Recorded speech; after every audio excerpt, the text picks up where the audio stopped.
What's up, good people? Mark Holmes here, and as always, I want to say thank you all for watching, commenting, subscribing, and being part of the Joe Boo Sports Report.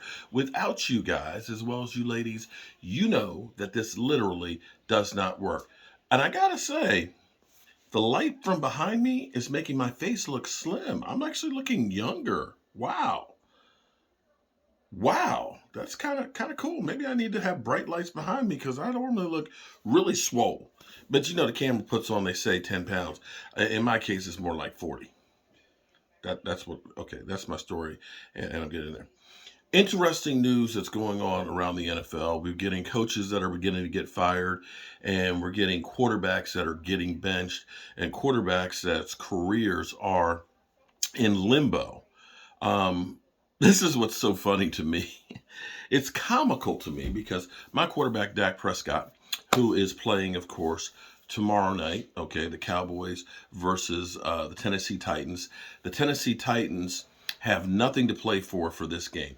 This game does not matter. For the Tennessee Titans, everything is the following week against the Jaguars. They can lose this game as long as they beat the Jaguars, they're in the playoffs.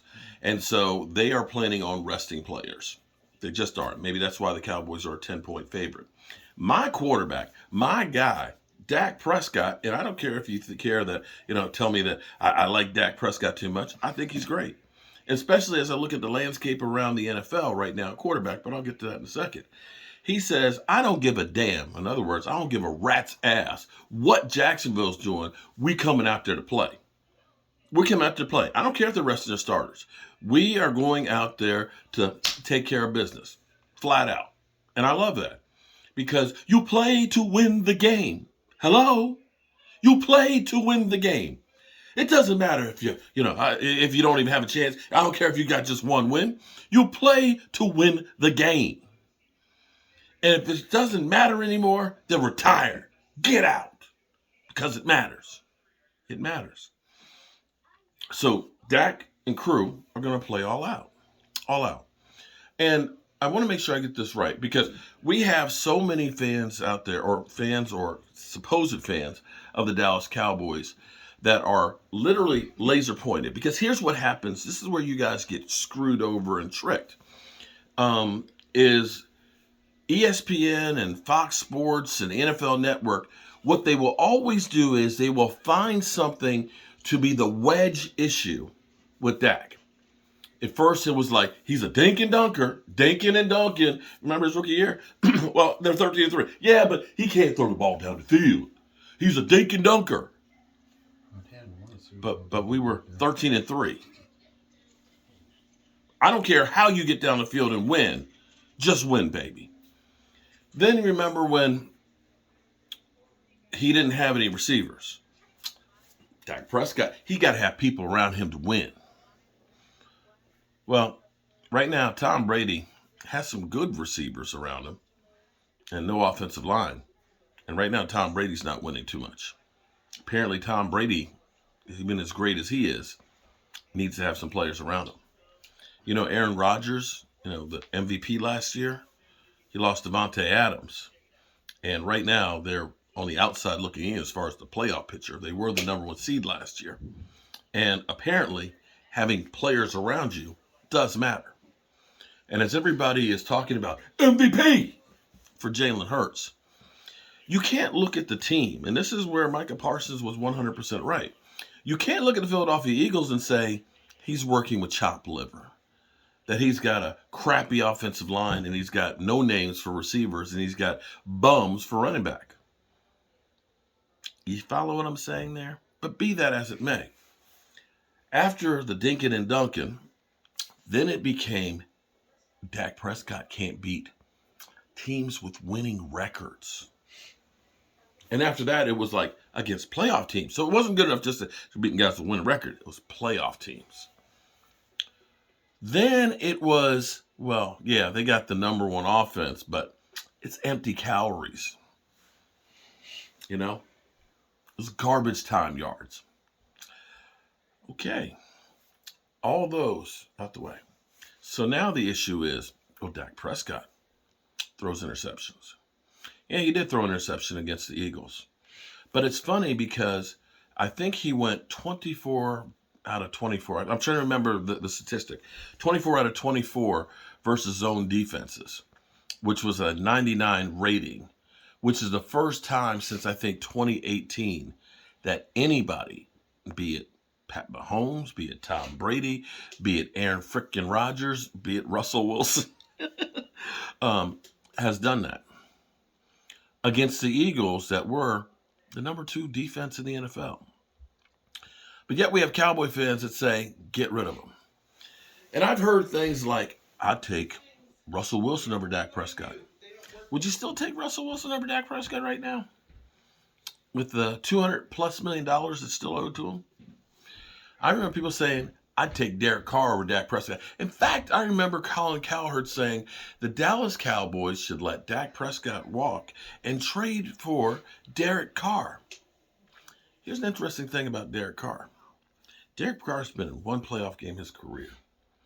And Derek Carr has just been benched for the Raiders. Yeah. So there's that guy.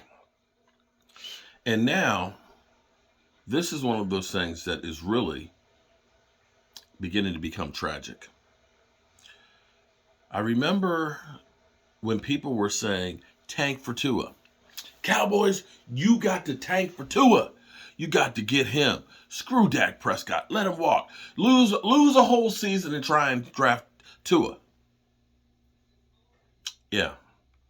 Unfortunately, you have to start wondering, is it better for Tua to just retire? For whatever reason, they say his dad wants him to retire. He should want to retire. No, his dad wants him to Unfortunately for Tua, depending on if you believe the team or not, because they said that first Sunday when he was literally just looked, it made you literally sick to see him. They said it was a back injury. It wasn't a head trauma. And then he proceeded to play on Thursday and got a concussion. He ended up bouncing off the turf this past week. And of course, the NFL spotters didn't see him wobbly or anything and thought he was okay. But he started displaying concussion symptoms and he let the team know, I'm not right. So having 3 concussions in the last 3 months, the more concussions you get, the more susceptible you are to them. And at this point, there is no way, I'm not a doctor, but knowing that he's already had 3 concussions in this season, that he should hit the field anymore this year. And we're talking about maybe he shouldn't be playing football anymore. For some reason, they say some people are more susceptible to concussions than others. But if you've had 3 in one season, you're talking about the quality of your life. He's susceptible to injuries in general. Yeah, and injuries in general. And when you see, it was kind of cool today because I'm in Delaware right now. I'm getting ready to head back home. We had to go to a hardware store and a couple of old timers there, there and stuff. And I got me some hot sauce from Delaware. It's Eagle's Nest hot sauce. They said it's really hot. I said, if it's like the Eagles, it's not.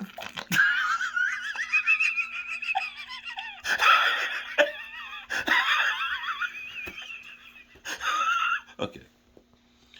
But I said, I'm a Cowboy fan. Would you give me some Eagles Nest stuff? But be that as it may, we were talking about football because he was a Commanders fan back in the days.